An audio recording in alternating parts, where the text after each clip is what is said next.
how to make money when living off grid or some other faraway place. I see that question asked a lot, and it's a very important question. Nobody wants to starve to death, right? And in this video, I'll attempt to answer that question. But this video is going to be a little bit different than your average how to make money or how to get rich videos. I'm not going to focus on the nuts and bolts like how to get a business license or how to set up a website. And I'm not going to brainstorm a bunch of businesses with you either. Instead, I'm going to focus on how you can find these answers for yourselves. Why should you listen to me? Well, I've started a few businesses over the years, some successes and some failures, but the longest one lasted over 10 years, so I do have the experience. And also, I have an MBA, so I have the knowledge to go along with that experience.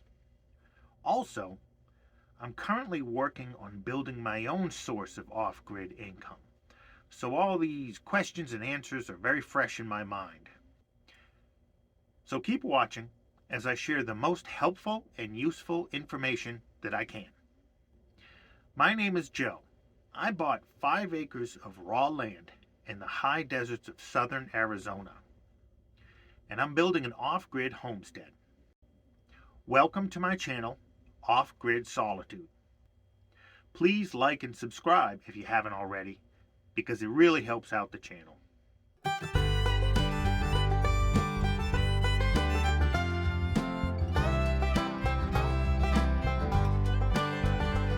So let's get the most obvious thing out of the way.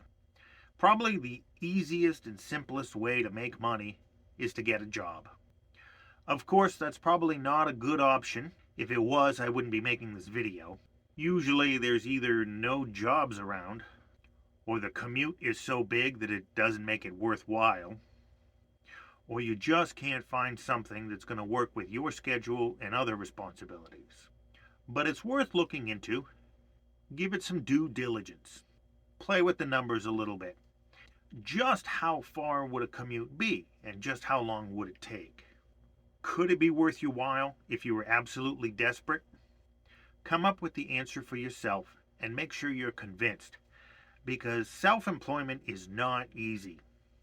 You're going to need that motivation later on.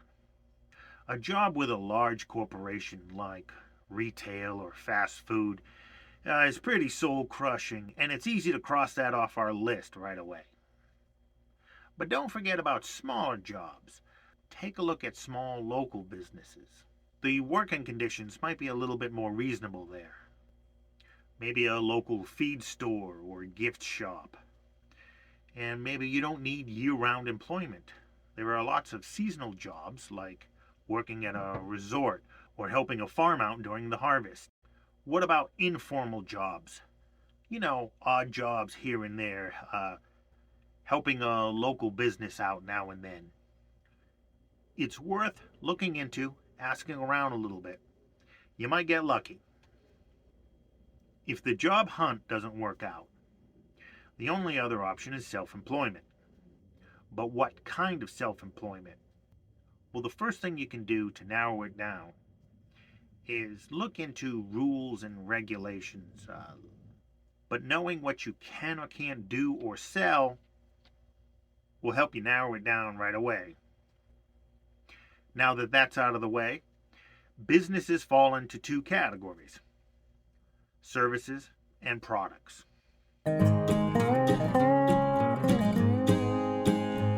A service business sort of overlaps with a job. Basically, you're selling your labor. Now, there's a lot of services you can provide for people. Often, a service business is most successful if it's a skill you already have, like an electrician or tree trimming or graphic design. The profit margins of skilled labor like that is usually a little bit bigger. Sometimes you can find an advantage by staying local. You might be the only person or one of a few people who are offering that service in your area. Maybe you're the only person offering to run errands in that particular marina. Or maybe you have a specialized piece of equipment like a cherry picker or aerial lift. It's hard to know ahead of time what the demand will be for something like this. Most people kind of just fall into it. So, this is more about keeping your eyes open for when opportunity strikes. But think about it before you just jump on in. What will the work actually be like? Is it something you can do? Is it easy for you? Would you enjoy doing it? And most importantly, will you make any money at it? Think, how long would a given job take you? How much would you get paid for it? Some of these entry level services like food delivery, Grubhub, can be a bit of a grind, so they might not be a long term solution for you. And with other things, if the numbers seem a little fuzzy to you, it's probably not profitable. I mean, if you're not sure how long something will take exactly, don't accept a fixed price for it. And if you're not sure what a fair price should be, you're probably going to end up undercharging. So just make sure you have everything figured out really well before you go all in. There are remote or online opportunities as well, but these are becoming more and more job like and less self employed. So if you go into that, you can expect that a boss may set your schedule for you or demand certain productivity levels, which is fine, but just realize it's probably a job even though they don't call it that. So evaluate it with the same criteria as you would other jobs and see if it's a right fit for you. If selling services doesn't sound like much fun, then it might be better to sell a product. If you want the business to last a long time, spend extra time picking that product. Think about what it's like to run the business on a day to day basis. Is it something you can do, something you'd enjoy doing day after day? For example, typical e commerce. What does that involve? Checking your email for orders and then packing up the items and shipping them out every day. Not so bad if you enjoy doing that. Statistics say that 90% of small businesses fail within 10 years or something like that.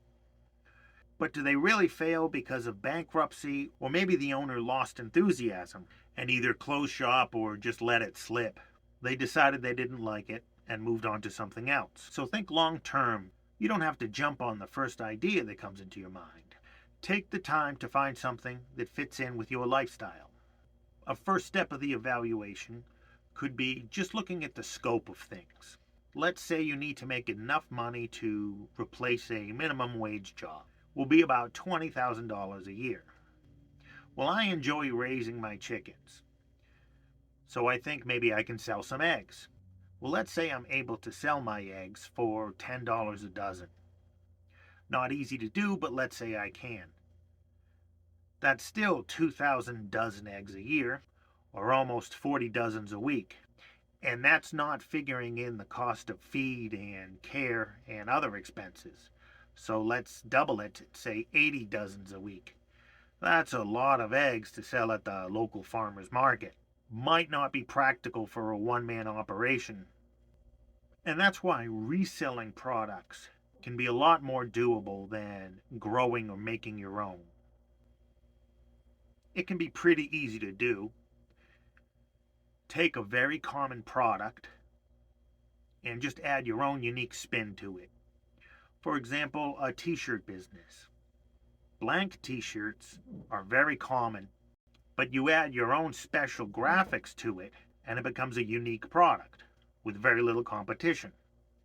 Making $20,000 a year by selling t-shirts at $25 each, that's only about 16 t-shirts a week.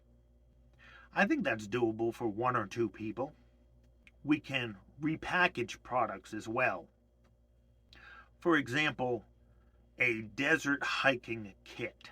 Collect items such as sunscreen and tweezers for the cactus spines, maybe some anti-itch cream, and a few other items, and packaged them along with a carrying case, would make a nice product.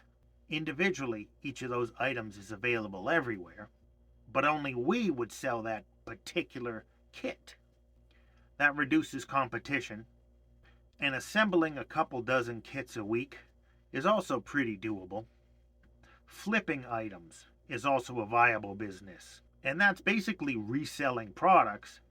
It's just that it's a different product every time. To run the business and either lightly repairing or cleaning the product or just packaging it up to ship out. Many years ago, I did this with used books. I don't think the profit on used books is as good as it used to be. But back then, I made pretty decent money, around $1,000 a month doing that.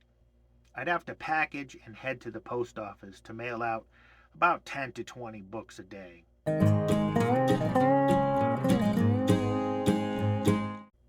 Digital products are much easier to scale up.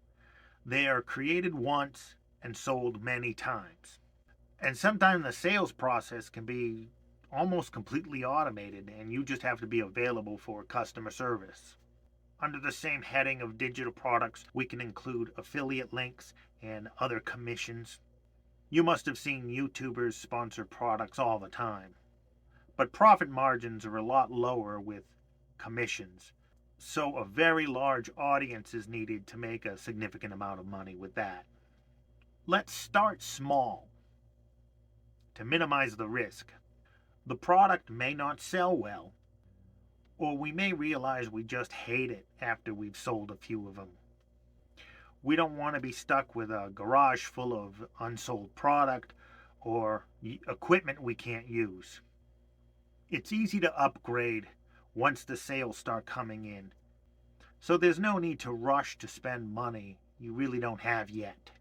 This video was really just an overview, demonstrating the right mindset to making money with a remote lifestyle.